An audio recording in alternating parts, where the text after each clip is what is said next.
ایک کافرہ عورت کا میں واقعہ آپ لوگوں کو سناتا ہوں، پھر میں بات کو مکمل کروں گا۔ ایک عورت تھی جو 60s میں تھی، یعنی اس کی عمر تھی کوئی 65 سال، اچھی ایجڈ عورت ہو جاتی ہے۔ وہ ریٹائر ہوئی تو اس کو $4-5 لاکھ پروویڈنٹ فنڈ ملا، بینیفٹس ملے جو ریٹائرمنٹ کے ہوتے ہیں، اور وہ اپنی ریٹائرمنٹ لائف گزار رہی تھی۔ بڑی گاڑی اس نے رکھی ہوئی تھی، 4 ویلر ڈرائیو۔ ایک دفعہ وہ سفر سے کہیں سے آ رہی تھی کہ اچانک اس کی گاڑی کا ٹائر پنکچر ہوا تو اس کو گاڑی ایک طرف کو پل کرنی پڑی۔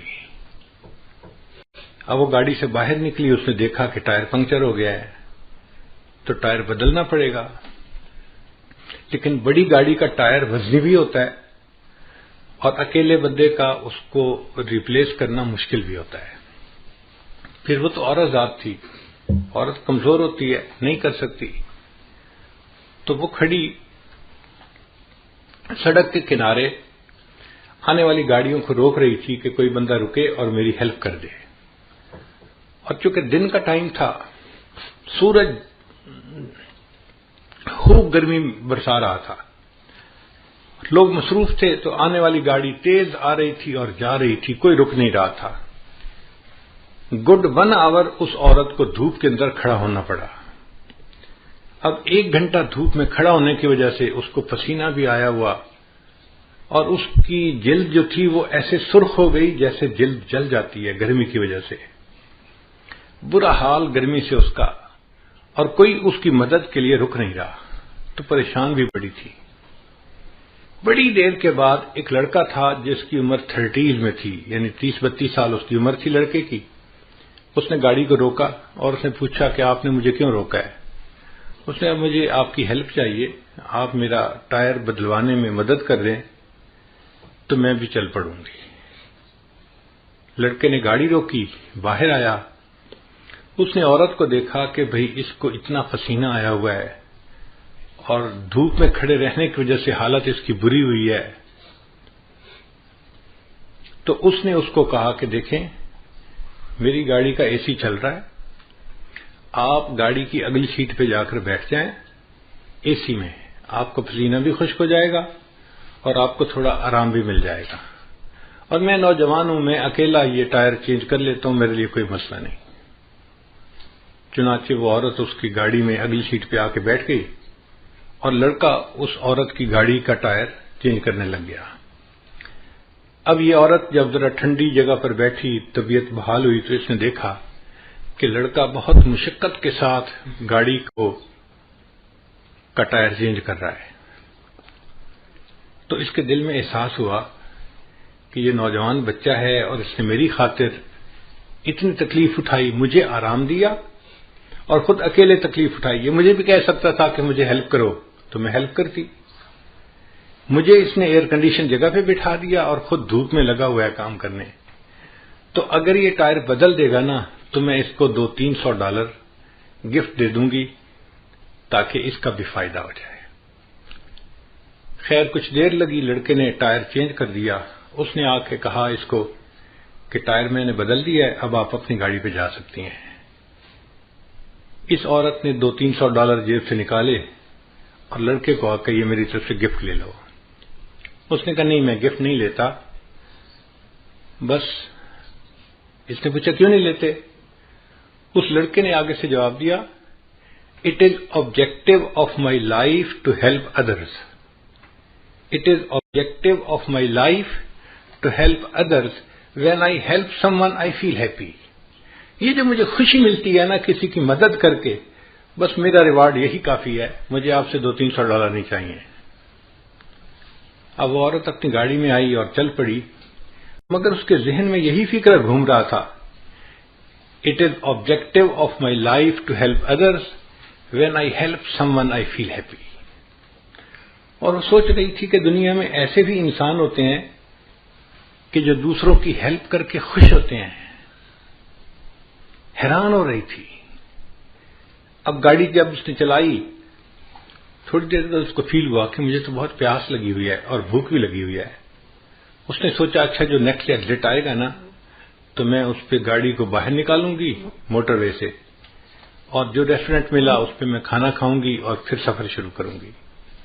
چنانچہ نیکسٹ ایگزٹ پہ اس نے گاڑی باہر نکالی اور قریب میں کوئی ریسٹورینٹ تھا، وہاں اس نے گاڑی پارک کی اور جا کے کھانے کے لیے بیٹھ گئی۔ اس ہوٹل میں ایک ویٹریس تھی ریسٹورینٹ میں جو کھانا لاتی تھی۔ اس نے پوچھا کیا چاہیے، اس نے بتایا مجھے یہی چیز لا دو، تو وہ ویٹریس اس کے لیے کھانا لے کے آئی۔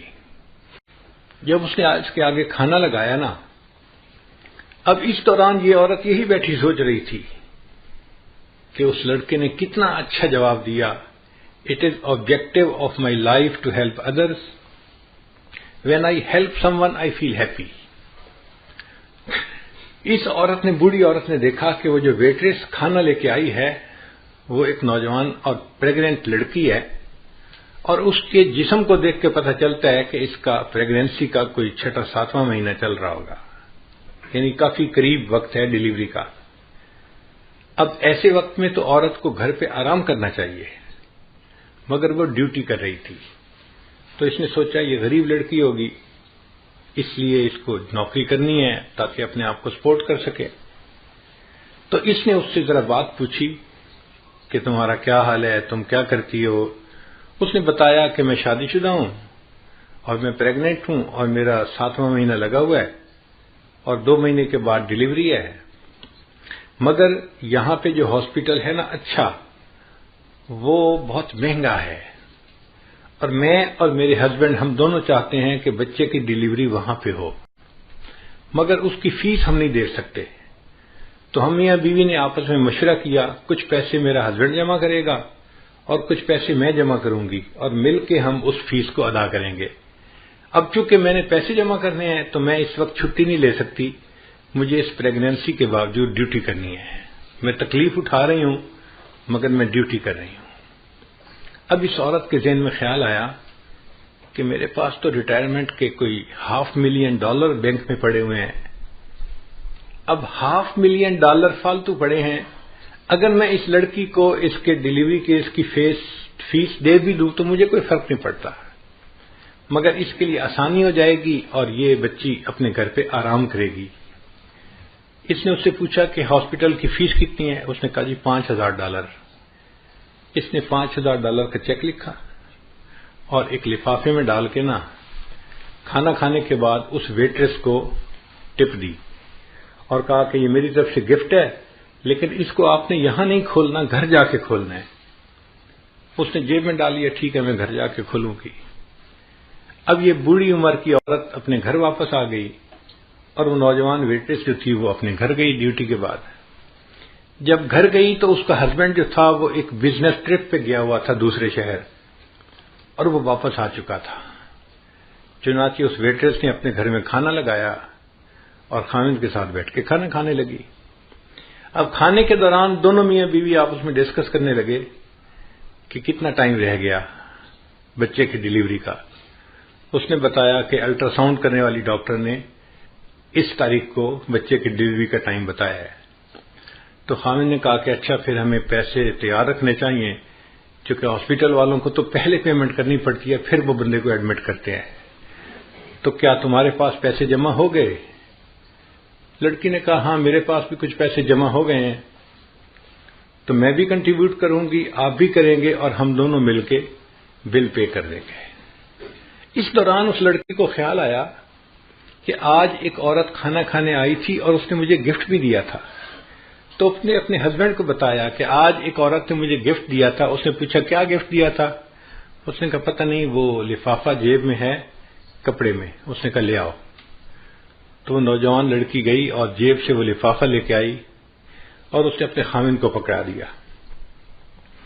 اب جب خاوند نے اس لفافے کو کھولا تو اس کے اندر $5,000 کا ایک چیک تھا۔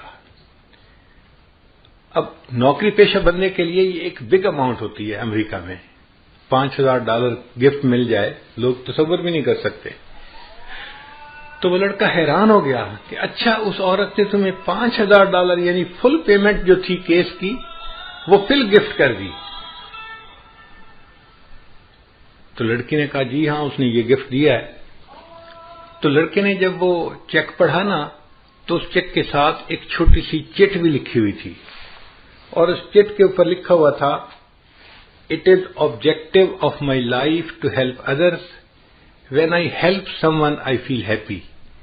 تو لڑکے نے وہ فقرہ پڑھا، یہ وہ لڑکا تھا جس نے اس عورت کے ٹائر کو چینج کیا تھا، اس نے اس عورت کی ہیلپ کی تھی اللہ کی خاطر، اور اللہ نے اس عورت کے دل میں ڈالا، اس نے اس کی بیوی کو $5000 کا چیک دے کے اس کو ہیلپ کر دیا تھا۔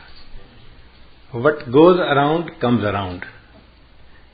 ہم دوسروں کے ساتھ خیر خواہی کریں گے تو اس کے بدلے اللہ ہمارے ساتھ خیر خواہی کا معاملہ فرمائیں گے۔ خیر خواہ بندے کے ساتھ ہمیشہ خیر خواہی ہوتی ہے، کیونکہ اللہ اس کے ساتھ خیر خواہی کرتا ہے، کوئی اس کی بدخواہی کر ہی نہیں سکتا۔ اس لیے ہم انکنڈیشنل خیر خواہی کریں دوسروں کے ساتھ۔ ہمیں اس میں یہ نہ توقع کہ جی وہ تو ہمارے ساتھ خیر خواہی نہیں کرتا، ہم کیوں کریں؟ بھئی وہ کرتا ہے یا نہیں کرتا، ہم تو کریں نا۔ جب ہم کریں گے تو اللہ تعالیٰ اس کے بدلے ہمارے ساتھ بھی خیر خواہی کا معاملہ فرمائے۔